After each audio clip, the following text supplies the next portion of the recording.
Spoiler alert, do not read if you have not watched the 2-hour season 4 premiere of Yellowstone.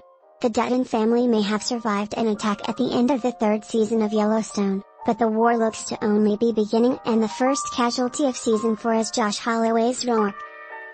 The 2-hour season 4 premiere began with finishing the events of the season 3 finale, with John, Kevin Costner, being driven to a hospital to treat his gunshot wound, Beth, Kelly Reilly, bruised and bloody and temporarily unable to hear, though still willing to light a cigarette, after a box blew. Much of the first hour, titled Half the Money, was focused on the Duttons getting their feet back up under them, especially John, who was not happy to be discharged from the hospital to a home set up had to match the machines and careful rest a hospital would provide.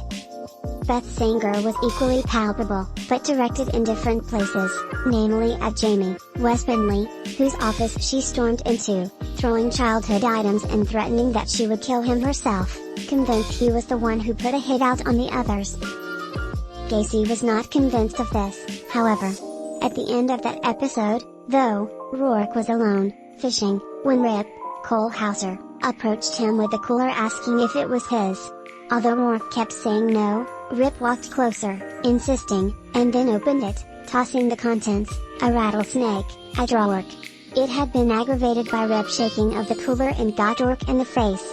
When leading up to the season 4 premiere, Holloway cryptically teased that his character would get his, and here was that payoff.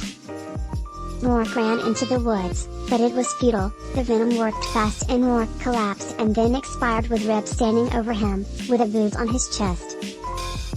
In March, Variety reported that Holloway already had another gig lined up, though at the time it wasn't clear if he would be juggling both. But now fans had the answer. She stood with him when the doctor gave him the bad news that his father had no brain activity left and fought to let Carter say goodbye. Carter ended up coming home with Beth in the second episode, titled Phantom Pain, of the 2-hour premiere block.